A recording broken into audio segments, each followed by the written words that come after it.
have filmed 2 scenes that demonstrate that the American dream is possible while still accommodating for the family. In order to do this, the view of the American dream may be altered to one situation, and each character has their own method of obtaining this dream. You see, this liquor store we got in mind cost $75,000, and we figured that the initial investment on the place about $30,000. See, that'd be $10,000 each. Of course, there's a couple hundred you gotta pay so you don't spend your life just waiting for the clowns and letting your license get approved. You mean graft? Don't call it that. See, there, that just goes to show you that women understand about the world.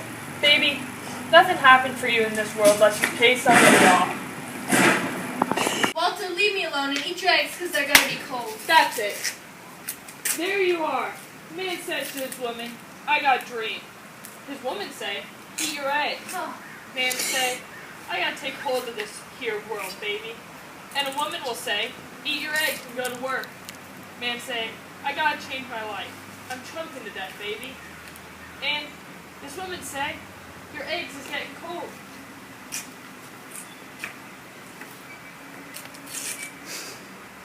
Eat your eggs, Walter.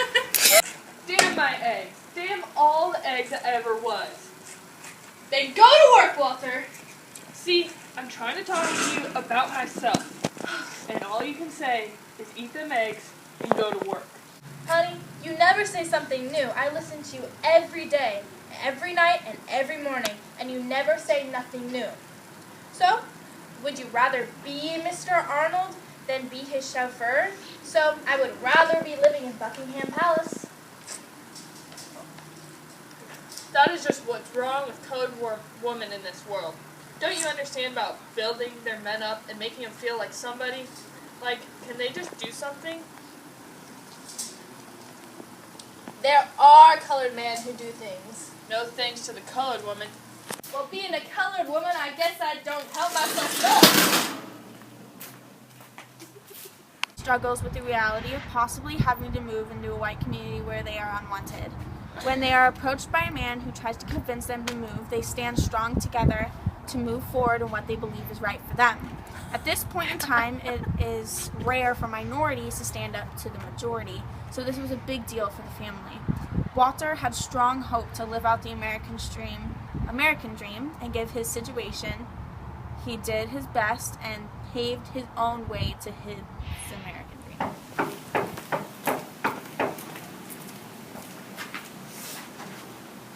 Thank you. Hello, I'm Mrs. Younger's son. I look after most of her business. Have a seat. Well, my name is Carl Linder. This is my wife, Ruth. And this is my sister, Benita. What can we do for you, Mr. Linder? Well, I am a representative of Claymore Parks Improvement Association. Why don't you take a seat and put your things on the floor? Oh yes, thank you. As I was saying, I am from Claiborne Park Improvement Association, and we have had it brought to our attention at the last meeting that you people, or at least your mother, has bought a piece of residential property at 406 Claiborne Street. Yes, that's right. Care for something to drink? Ruth, get Mr. Linder a beer. Oh, no thank you. Some coffee? No, thank you. That's okay. Well, I don't know how much you folks know about our organization. It is one of these community organizations set up to look after, things like block upkeep and social projects. And we also have our New Neighbors Orientation Committee. And what do they do? Well, it is what you might call a sort of welcoming committee, I guess. I mean, I'm the chairman of the committee, go around and see the new people who move into our neighborhood and sort of give them the lowdown on the way we do things out in Claiborne Park.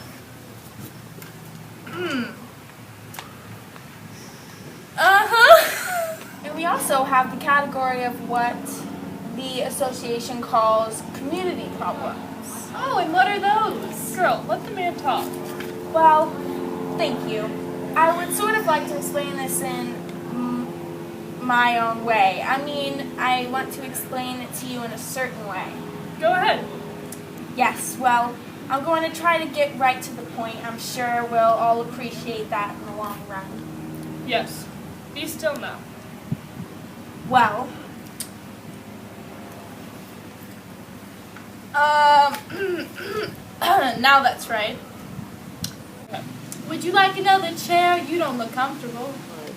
no, thank you very much, please. Well, to get right to the point, I'm sure you people must be aware of some of the incidents which have happened in various parts of the city when colored folks like yourself have moved into certain areas.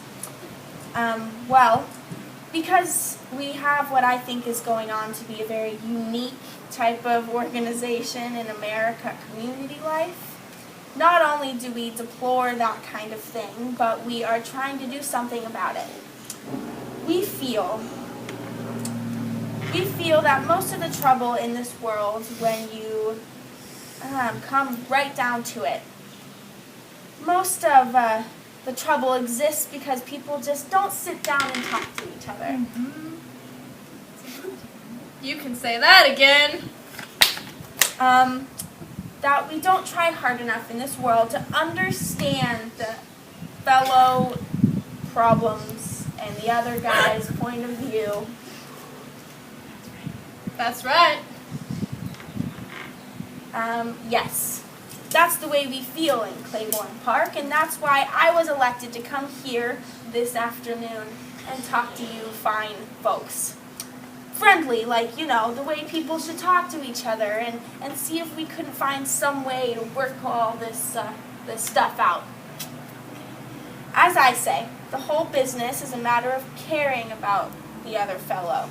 Anybody can see that you are a nice family of folks, hardworking and honest, I'm sure. Today, everybody knows what it means to be on the outside of something. And of course, there's always somebody who is out to take advantage of people who don't always understand. What do you mean? Well, you see, our community is made up of people who've worked hard as the dickens for years to build up just that little community. They're not rich and fancy people, just hardworking, honest people who don't really have much but those little homes and a dream of a they want to raise their children in. Now, I don't say we are perfect, and there's a lot of wrong in some of the things they want, but you've got to admit that a man, right or wrong, has the right to want to have the neighborhood he lives in a kind of certain way. And at the moment, the overwhelmingly majority of our people out there feel that people get along better, take more of a common interest in the life of the community when they share a common background. I want you to believe me when I tell you that race prejudice simply doesn't enter into it. It is a matter of people of Claiborne Park believing, rightly or wrongly, as I say, that for the happiness of all concurred that our Negro families are happier when they live in their own communities. This, friends, is the welcoming committee. Is this what you came marching in all the way over here to tell us? Well, now we've been having a fine conversation. I hope you'll hear me all the way through. Go ahead. You see, in the face of all the things I have said, we are prepared to make your family a very generous offer. Yeah? Our association is prepared, through the collective effort of our own people, to buy the house from you at a financial gain to your family. Lord have mercy, ain't this the living go? All right, you through? You say, Well, I want to give you the exact terms of the financial agreement before I leave. We don't want to hear your exact terms of no agreement. I want to hear if you got any more to tell us about getting together.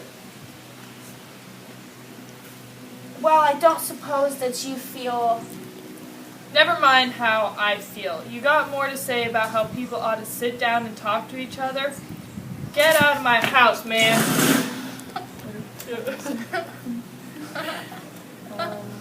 Well, I don't understand why you people are reacting like this. What do you think you are going to gain by moving into a neighborhood where you just aren't wanted and where some elements, well, people can get awful worked up when they feel that their whole way of life and everything they've ever worked for is threatened? Get out. Well, okay. Get out. I'm sorry it went like this. Get out. In this scene, Walter and his wife, Ruth, share both their views on how to spend their money. Walter has more of a realist approach and wants to invest in the local liquor store, as Ruth has more of a realist approach. Ruth is concerned that the plans may fall through and they will not be able to support their family. Having both views working together helps them mediate one another. Balancing each other out, they are able to continue to strive for their American dream.